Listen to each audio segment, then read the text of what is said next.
Yo, what's good with y'all YouTube? It's the boy TK True, came back with another vid. As you can see, I just got the cut, man. You know, I'm feeling kind of young again, man. I'm looking at myself like, dang, well, you look like you just came out the womb. So I'm feeling, but nah, let me stop with the jokes. Today's video, I'm gonna talk to you guys about, I wasn't necessarily saying picking the right truck. I'm probably gonna make another video on that, but is my process and how I picked my prime lease truck. That's what I'm gonna talk to y'all about today. So let me tell y'all the process. So after you get done with your training and you get your CDL, after you do all that, you get your CDL, and then you do your training with your instructor. You do your 30,000 miles with Prime, right? Then you get to decide if you're gonna do a company or lease. If you're doing lease, then this is for lease, not a company. So what they'll do is there's a waiting list typically. I can't say how packed it is, but I know for reefer, it was like 50 people on the list. So I had to wait I think like a week or two. And then my name went down on the list. I was like number 15 on the list. And so they start calling you, seeing if you want to check on trucks on Success Leasing, because you got to go on the website and you can check on the trucks yourself and you can see what's available that day. Sometimes they may have 2023 trucks, 2021, 2020. 2019. I don't even think I've seen something under there, really. They had relatively new trucks, so you get to check that out, and it shows the mileage on there. And typically for me, I wasn't trying to go nothing over 400, 500,000, me personally, because you know the warranty gives out at around 500,000. That's when they say semi-trucks life start ending. When I looked at the statistics online, so I was like, I want something probably 300 or lower. That's what I'll aim for. But if you get a 400 and you know the lease is only 6 months, then you got nothing to worry about. But yeah, so that's what that was my mindset. I was like, I'm gonna check on that. Let me see how much miles it got on there. Is it a lot? Like, what is it? You know, how is it performing? So this is what happened. They called me and they was like, hey, do you want to check on the truck? I was like, yeah, let me come check on the truck. So I checked on the truck, right?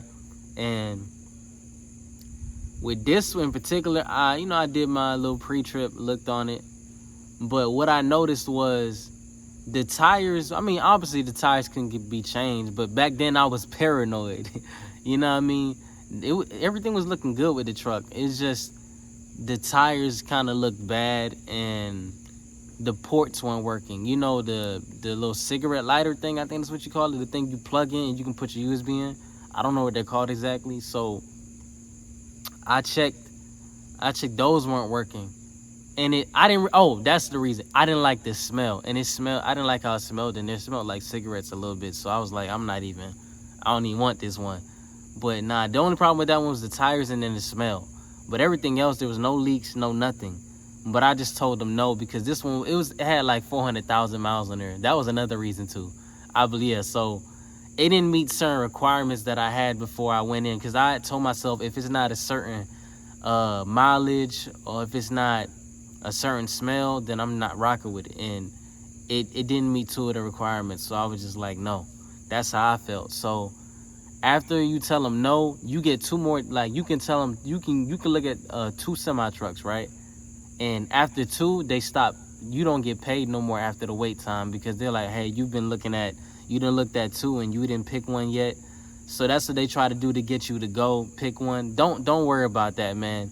But in the long run, you're gonna save a lot of money going with your gut than trying to be forced to pick a truck, because you never know, the one you may pick, it may break down, may have a lot of problems with it.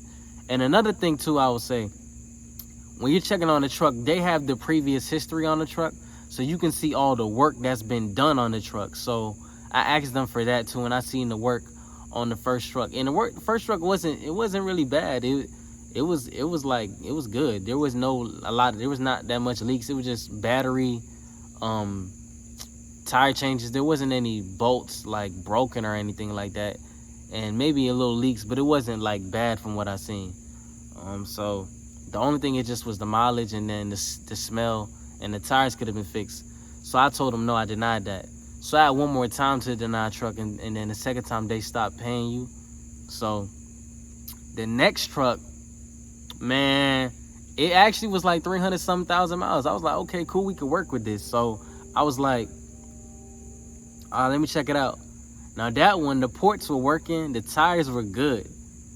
But I'm not gonna lie, I did a pre-trip, everything was good, right? But then the next day I came back and looked at it. This junk was leaking. I'm like, hold on, what's going on? It's like under it was leaking, I guess because it hasn't been started in a while, right?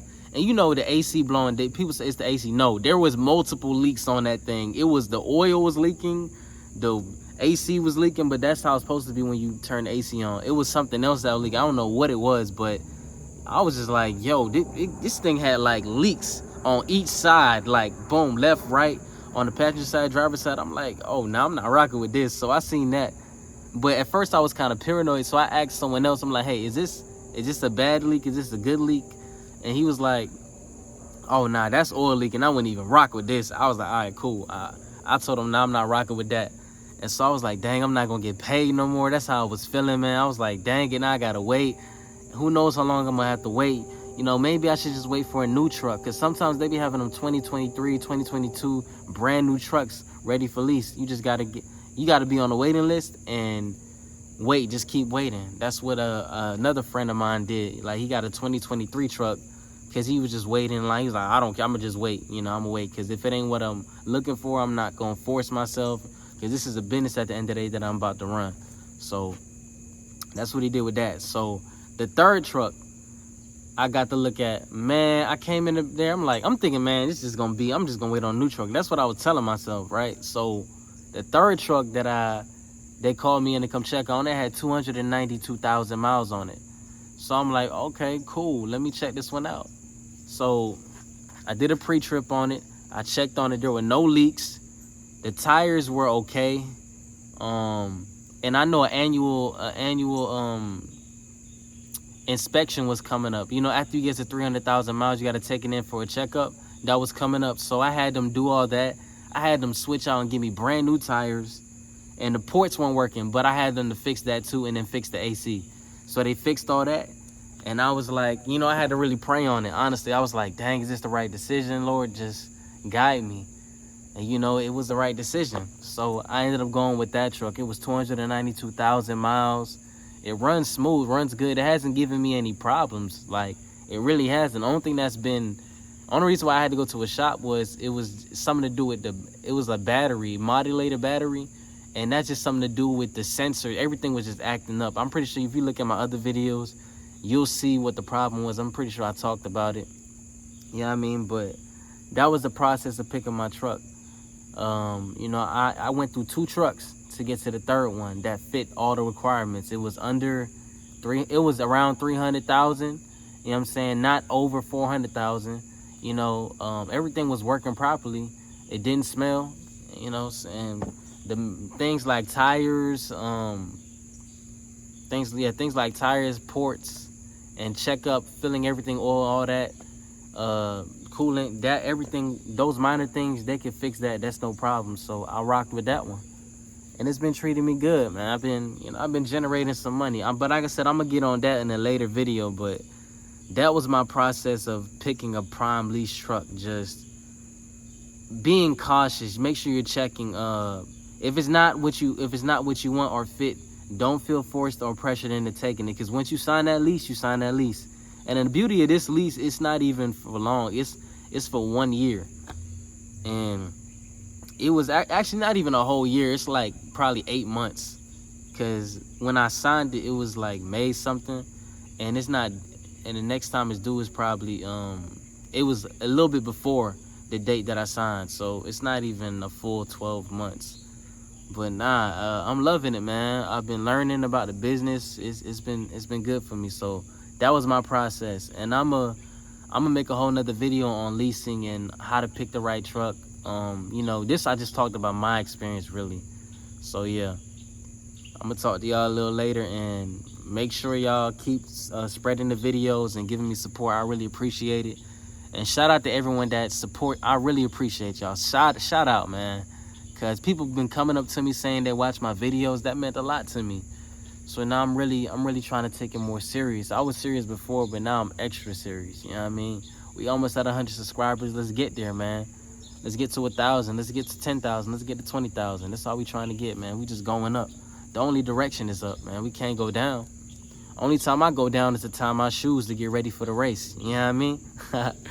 But I'm gonna talk to y'all.